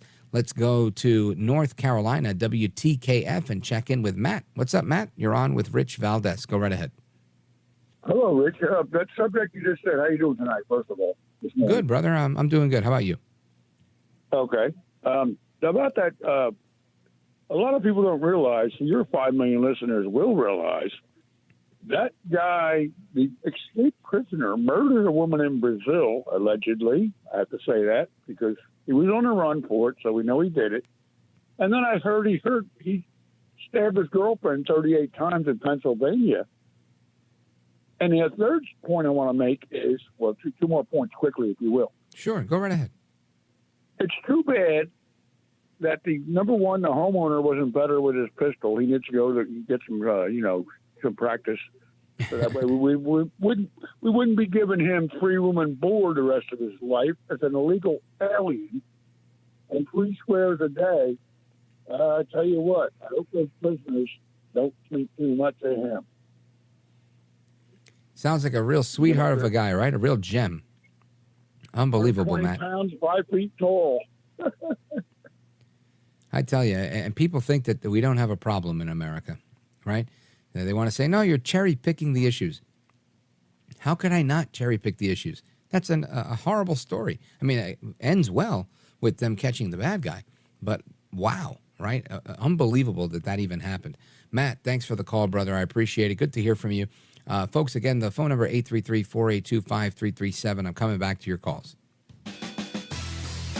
This is America at Night with Rich Valdez. Call now, 833-4-VALDEZ. That's 833-482-5337. 833-4-VALDEZ.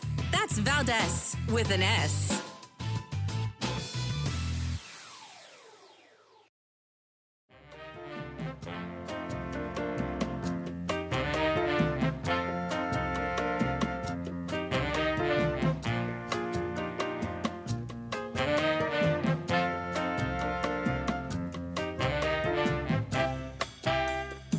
By the way, your ratings are up. Congratulations. It's always nice to check. I like to see, even if they're friends, I like to see how are they doing. Are people listening, right?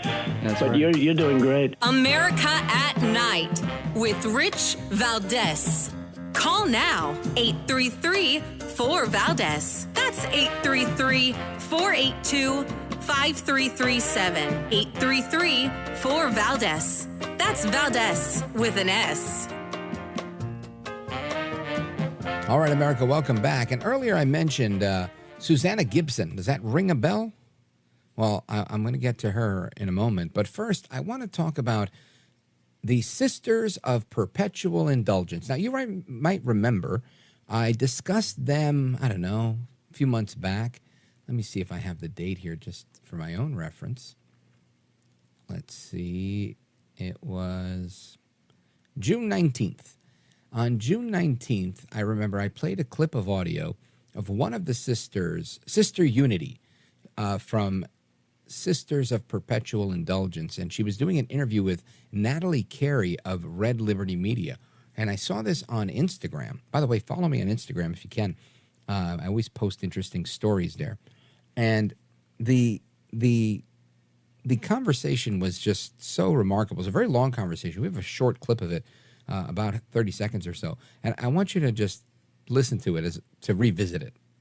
Not mocking. I'm using satire. You're absolutely mocking when you put Jesus on a cross and you pole dance on it. Like our bullies, you are putting words in my mouth, and I really don't. Everybody's seen it. Everybody has seen it. Yes, everyone has seen the satire that we do, and then they describe it in these terms that make them, I'm being I am injured. telling you, as a Christian, that is extremely, extremely offensive. When I see my God on the cross, It's offensive. You're using your God to make me look bad, to make me look foolish, to beat me up. Why can't you just say, yeah, that was wrong? You could just say, yeah, Because that was it is wrong. not wrong to heal people who were beaten and shot for being gay and trans. How dare you, madam?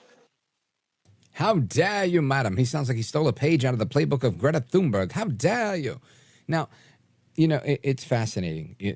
He's healing people from getting beaten and whatever by dressing up in orange polka dots and wearing this big sheet on top of him and getting one of his, they're all dressed in drag as nuns, right? They're mocking the faith.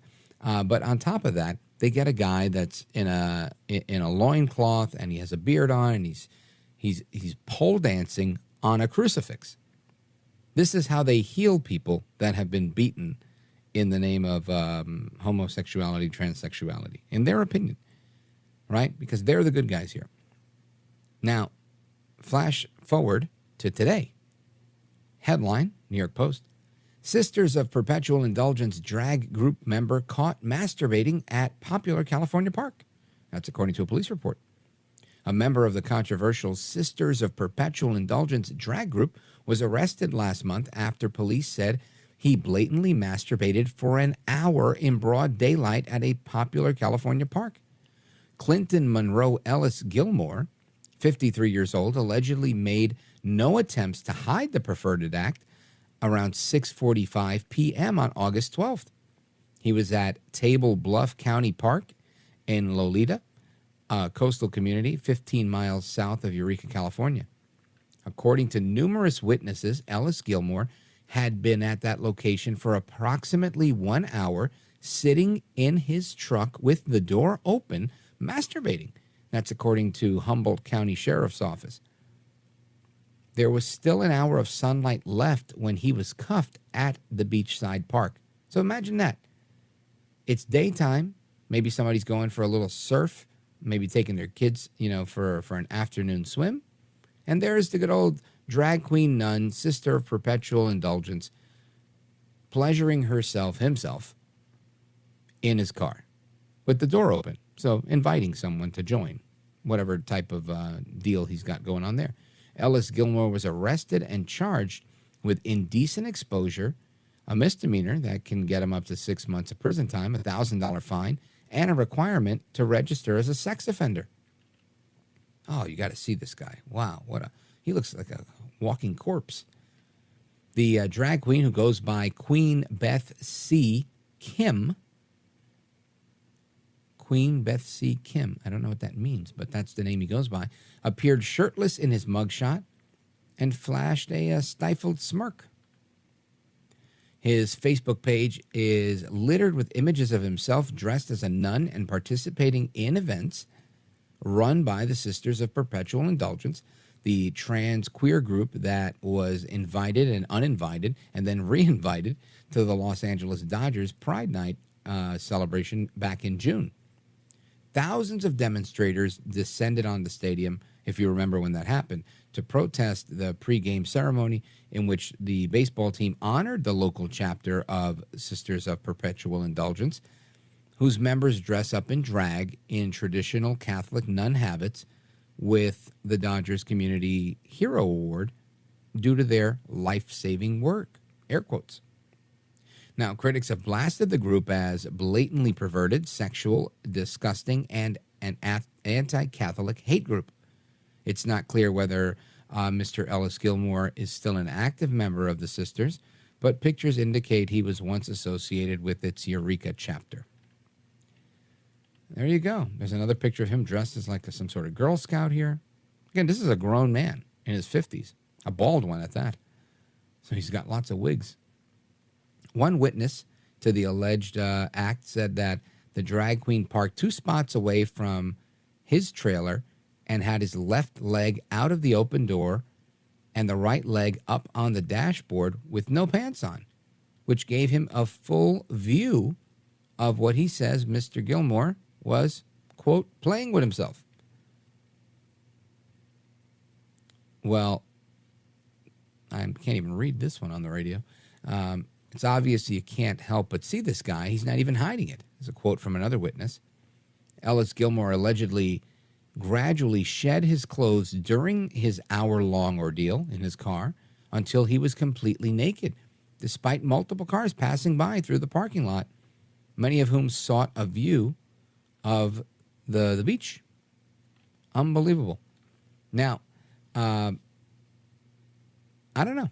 I think there's no way to excuse this, right? This guy is a sexual deviant. Seems like he's a predator in many ways, preying on the people in the park, maybe looking for a friend who does the same thing. Whatever the case is. Listen, I get that people have different things and they're into different types of activities. I get it. You can't do it that way. You can't do this type of thing in a place where there might be kids around at a park. And that's the problem. A lot of people that get into this activity. There used to be a place when I was in high school that all the guys used to go. It was called the Bird Sanctuary, and people would go there because it was kind of out of plain view, and people would go there to like smoke pot and be out of view in the park. And they stopped going because people doing this car hookup thing that this guy was doing started going there, meeting up in their cars or whatever, or meeting up and then going down into the Bird Sanctuary, which was like a nature trail, and doing all sorts of crazy stuff down there. Same type of thing. And eventually the teenagers that were there smoking pot had to leave because they were displaced. But none of those guys were dressed up as nuns. And none of them were like fully naked. They were just weirdos. And it just amazes me. This is the group that the Dodgers wanted to and did give their community award to for their life-saving work. That's how he's saving lives. He's naked in his car. Unbelievable. Anyway, you guys get to weigh in on this one. 833-482-5337 is the phone number, 833-4-VALDEZ. And we're going to get to your calls straight ahead on this topic and everything else we've discussed, plus whatever you want to bring to the table. That's always on the table for Open Phone America. So don't move a muscle. And remember, check us out at Rich Valdez, AmericaAtNight.com. Rich Valdez, AmericaAtNight.com is the website. In case you've missed any of the interviews, you can catch them there on demand anytime. Don't go anywhere. Coming back.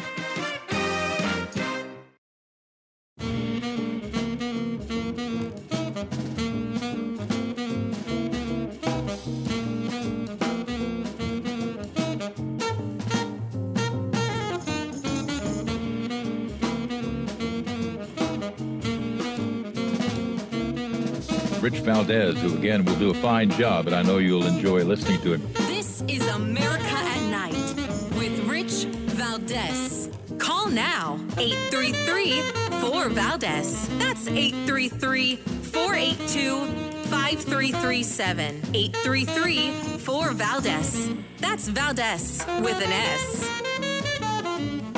All right, America, welcome back. We're going to get to your calls in a moment. I just wanted to remind you, I'm going to jump into this story after we do a couple of calls. Susanna Gibson, she has been blasting her opponents for gutter politics after her sex videos have surfaced. And again, this is a woman running for the Virginia House of Delegates. She's a candidate for office, and she's mad at people because they found out that her and her husband made sex videos, posted them online, and sold them. Like whether it's OnlyFans or some other website. So we're going to get into that in a moment. But I think this is just crazy. The whole thing is crazy. And, I guess I should say disappointed but not surprised. But I think this did surprise me, honestly. How do you get mad at somebody doing that when you did it in the first place? Anyway, let's go to your calls. Let's see what we got here. We've got calls from Indiana, Ohio, Missouri, Maine, and more coming in. I want to start off in Indiana, Bedford, Indiana, WBIW. Sarah, welcome. You're on with Rich Valdez. Go right ahead. Hey, good talk to you as always. Nice to hear I from think you. that Yeah, I think these groups like the Sisters of Perpetual Indulgence and the people pushing the drag queen story hours, they're the contingent that's typified by those groups that I really think want a double standard. They want to do behaviors that would be considered sexually predatory, but they can get away with it because of their persuasion, and then they'll claim it's a hate crime. I've seen a video of a drag queen story hour. Person was wearing Daisy Duke shorts and knee-high and was reading a book to kids, and they came to say, shake your booty. Now, first off, I work as a janitor at school. You couldn't even shake your tush side by side. You don't, I mean, I know there's a very strict protocol for dealing with children, and you wouldn't even talk about shaking your hips to little kids. Well, this person went a step further. They did a thrust back and forth, and then said, now, and then she shook her booty again and did the forward and thrust again. And I'm like, if I showed up in that outfit, plus did stuff like that, I would be fired and probably arrested. And yet here they are under the aegis of drag queen story hour tolerance. They're letting this person groom their kid. Wow. You know, I agree with you. I think the whole thing is crazy. And I think I've seen the video you're talking about when I was scrolling on social media. And there's so many of them. And I've shared a couple today. If you're following me on Instagram, check out the stories that I've shared earlier today. Remarkable, right? And I think you're right. I think there's a lot of people that, you know, if I did it, if you did it, and why would you do that? That's wrong. But if anybody did that, it'd be like, oh, that's wrong. You can't do that. But if you're somehow, you know, an avowed drag queen or someone in the trans community, this is somehow allowed. And again, I'm not beating up on people for how they live their lives. I'm beating up on what they're doing to children, right? I truly am very libertarian in that aspect. I have my own views that are positions of faith where I view things. But, you know, somebody once told me a long time ago that I can't hate somebody because they sin differently than I do. Now, that may offend some that I think that the way they do their thing is sin. But my point is, I'm also sinning. There's a ton of things that I do that are bad, right? Whether it's the way I eat, you name it. The way I drive, the way I react to people that cut me off, you name it. I lose my cool around my kids. So, listen, I'm no saint. And my point is, you know, he who hasn't sinned gets to cast the first stone. I get it. And I want to be empathetic to people who do different things and do your thing. But when it comes to trying to teach children, persuade children, indoctrinate children, prey upon children, put children in harm, right? I think every parent, every human, whether they're a parent or not, if it was my wife, my mother, my girlfriend, your grandmother, anybody, right? Anybody. And I don't have a wife anymore, but when I did.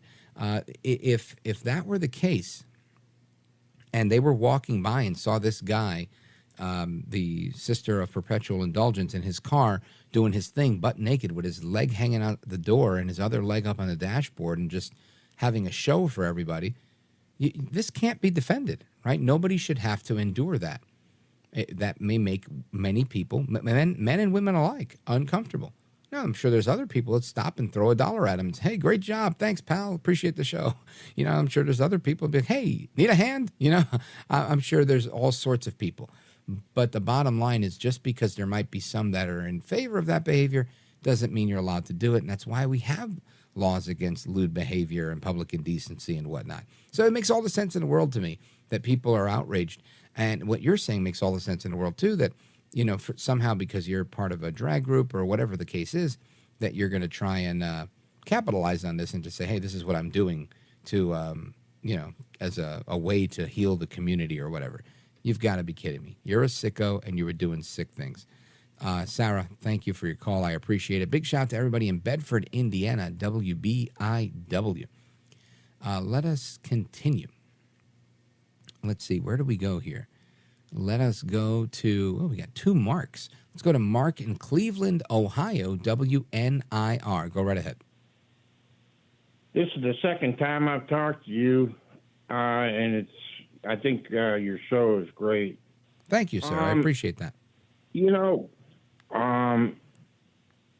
that the upcoming budget that has to be done by the end of the month. You know, 2 weeks away. 2 weeks away from what I hope, Mark, will be a shutdown. I hope that we put an end, stop the bleeding a little bit. We're spending way too much. I think this is a wake-up call. My buddy called me about this, like one of my best friends in the world. He called me earlier, and he's like, what's going on with whatever? And I heard that there might be, and I said, you know what? Every Saturday and Sunday and holidays when the government shut down, things are fantastic, right? It's no biggie. It's no sweat off my back. Because you know what? The reality in life that I've learned is that most people, at least me and many that I know, don't really live for the government, right? We don't really subsist because of them. I mean, in many ways, we subsist in spite of them and the crazy taxes that we pay. So I think no sweat off my brow. And, of course, they're going to start with their usual rhetoric. Republicans are trying to take away Social Security from old people. Republicans don't want the military to get paid. Republicans want, you name it, they're going to go for it. But the bottom line is I think Republicans are trying to make a point that we can't continue to spend. And you have to take a hardline approach. In life, in anything, if people know that you're in a position where you can't walk away, they're going to take advantage of you. When people know what your limit is, they're going to get you every single time. So you have to impose boundaries for yourself, for your own self-respect, for your own dignity, and say, look, I'm not going to vote for this, or I'm not going to pass another continuing resolution. And I wish more members of Congress would do it and say, you know what? I'm not voting on another continuing resolution until we actually pass a balanced budget. I'm not. If that were to happen, I'd say within 3 months, we'd have a balanced budget, hopefully sooner.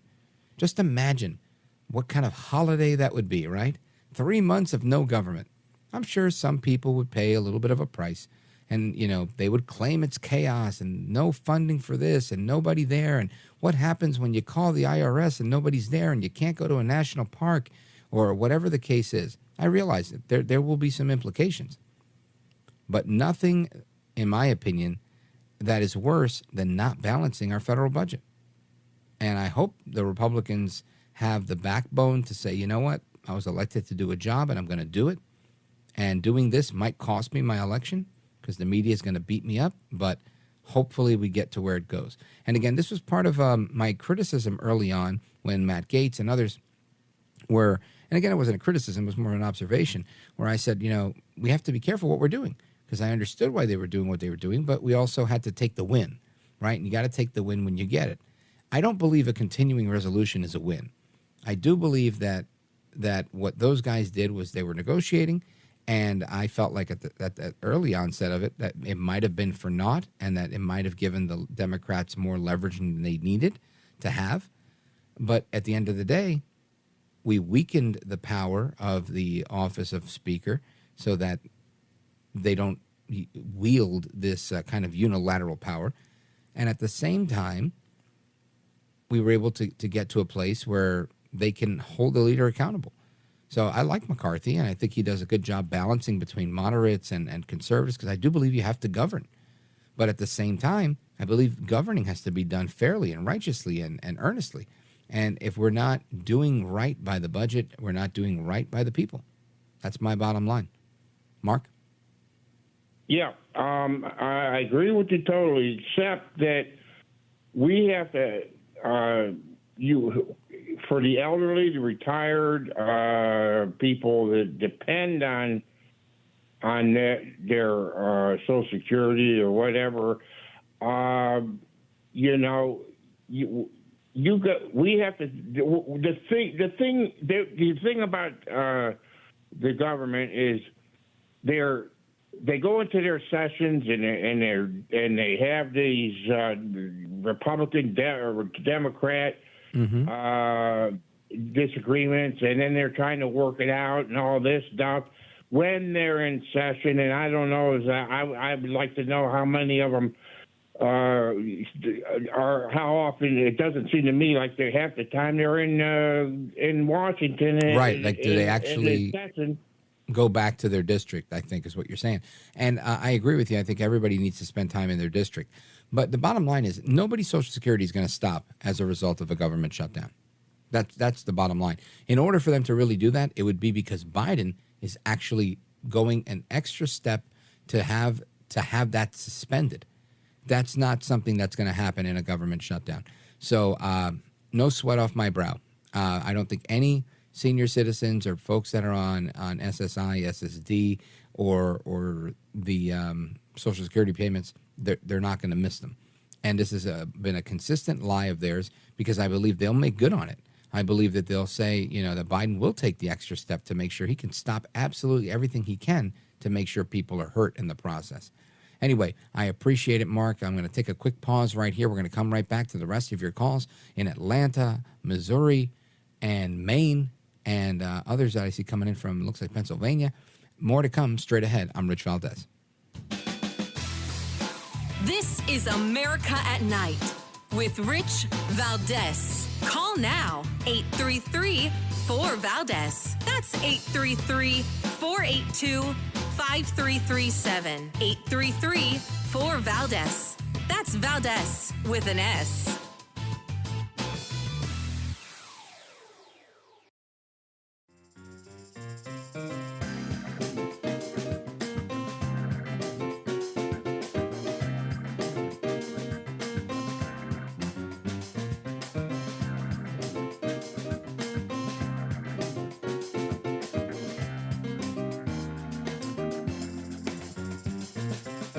He's brown, he's bald, and he's breaking it down. It's America at Night with Rich Valdez. Call now, 833-4-VALDEZ. That's 833-482-5337. 833-4-VALDEZ. That's Valdez with an S. So we've got a news clip I want to play for you before we get into your calls. Of Susanna Gibson, the candidate for the Virginia House of Delegates, who was, outed. Somebody found her sex videos online, which she sells, quite publicly. And she's upset that was put out there by her political opponents. I mean, I can't imagine why she'd be upset. If I was someone that made sex videos and sold them, could I really get mad at somebody for putting that out there? I mean, really? It's not like it was a private one that, somebody stole from me. I'm talking about somebody who sells them online. Listen to this. On Monday, Washington Post journalist Laura Vozella reported that Democratic candidate Susanna Gibson, who is running for the House of Delegates seat in the 57th, quote, performed sex acts with her husband for a live audience and encouraged viewers to pay them with tips. Vozella wrote that the videos were originally streamed on a website, but the Post viewed the videos on another site because the videos on the original site are streamed live but are often archived on other publicly available sites. Vozella reported it was a Republican operative who alerted the Post to the video. Gibson is running against Republican David Owen. He told the Post, "I'm sure this is a difficult time for Susanna and her family, and I am remaining focused on my campaign." As for Gibson, we have requested an interview with her and are waiting to hear back. She did send us a statement that reads, "This is an illegal invasion of my privacy designed to humiliate me and my family. It won't intimidate me and it won't silence me. My political opponents and their Republican allies have proven they are willing to commit a sex crime to attack me and my family because there is no line they won't cross to silence women when they speak up. They are trying to silence me because they want to silence you, and I won't let that happen. My opponent and his allies know that the people of this district are on our side on the issues, so they are stooping to the worst gutter politics. There is too much at stake in this election, and I'll never stop fighting for our community." All right, and that's a report from WTVR Richmond, CBS affiliate. Let me just say, again, she says it's an invasion of her privacy. This woman was selling these videos online. There's a screenshot here in the newspaper. Hot wife experience. I mean, she did this, right? I mean, she did this. The date on it is the 5th of September, 2022. So as recently as then, this was online. She's got a big smile on her face, and she appears to be nude, and it's cropped, so you can't really see it. But I mean, if you're going to do this, how could you say that this is an attack on your children when you're the one doing it? It's not like you made a video with your husband for the heck of it on your cell phone and somebody hacked you. I mean, come on, lady. Really? Anyway, I want to get to your calls on this. Straight ahead, don't move a muscle. This is America at Night with Rich Valdez.